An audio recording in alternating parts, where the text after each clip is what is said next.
Hi, everybody. I'm Brittany Lewis, a breaking news reporter here at Forbes. Joining me now is my Forbes colleague, staff writer Zach Everson. Zach, thanks so much for joining me. Thanks for having me on again, Brittany. You have some interesting reporting on Truth Social's parent company, Trump Media and Technology Group, because according to an SEC filing, the company said they could have, quote, material weaknesses in its financial reporting controls. First of all, what exactly does that mean? Start off the conversation by defining material weaknesses. So material weaknesses in this instance, it's referring to internal controls over financial reporting is what they said, citing that they did not have like a formal infrastructure accounting process in there to handle complex transactions rather, and they did not have sufficient personnel who were trained in SEC filing requirements. I mean, that sounds pretty serious. Just how serious is that based on what you found from the SEC filing, what you found from your reporting? Yeah, honestly, it's kind of to be determined. Trump Media said, not a big deal. This is just standard boilerplate language. We've been saying this for a while, and they have in previous filings talked about material weaknesses.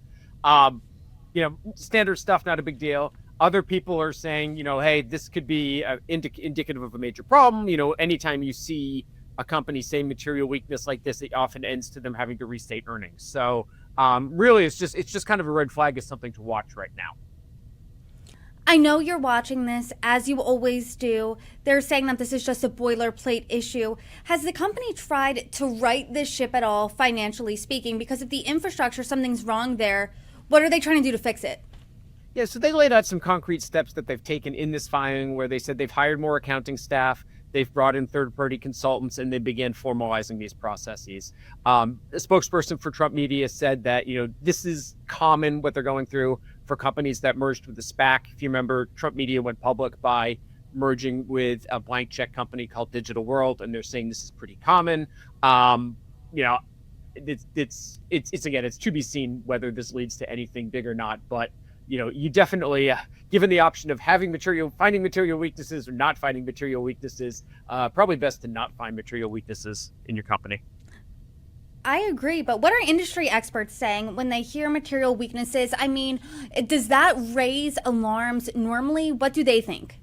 Yeah, it did. So I spoke with Michelle Letter, who's a journalist who does the newsletter Footnoted, which she spends a lot of time reviewing these SEC filings. And she's actually the person who originally flagged this to me and just said it is often a precursor to an earnings restatement.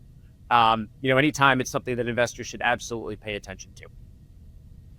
And aside from this, the material weaknesses, was there anything else of note in that SEC filing? Anything pique your interest? What else was in there? There was. I'm glad you asked. So they reported a $31.7 million loss, net loss, which is not too surprising for young tech companies to experience a loss. They're investing in growing their infrastructure. Trump Media has only been around for a couple of years. It's branching out into new areas, working into finance and streaming platform. The thing that really struck out, though, is that while they had that $31.7 million net loss, it was on just $821,000 in net sales.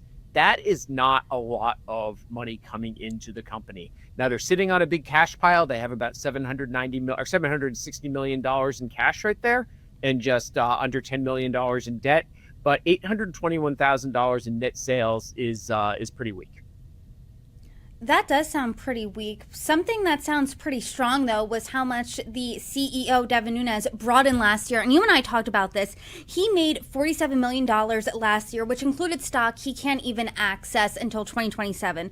But does either the material weaknesses issue here or this $31.7 million net loss, does that have any impact or does that have the potential to impact his bottom line? It could. I mean, we don't know exactly what bonuses he might have and what they're tied to in terms of the company's performance there. Either way, even if it is less money in the future, he's still not in a bad place. $47 million is pretty solid, and he's got some of these stock options that are going to be years. So he will continue to get paid that way. So yeah, he's doing pretty well. And Don Jr. is also doing pretty well. Don Jr. got $813,000 last year for serving on the board of directors. They had 5 meetings. He went to 2 of them. So that's about $5,000 a meeting. Now, they did say he provided more work than that and did more for it, but still, it's a pretty hefty payday. That sounds like a pretty priceless meeting. I mean, when you break down the math that way. But I want to turn back to Devin Nunes, the CEO. Did he say anything here about these material weaknesses? So he's, in the filing which he signed, it said they're committed to remediating the material weaknesses described above and continuing remediation efforts during 2025. Now, what I found interesting about that statement was that just 6 weeks before, in a different SEC filing, Nunes had certified that Trump Media's internal controls, quote, provide reasonable assurance, end quote, of accurate financial reporting. So, it is interesting. There does seem to be a little bit of a discrepancy there between what he had said 6 weeks previously.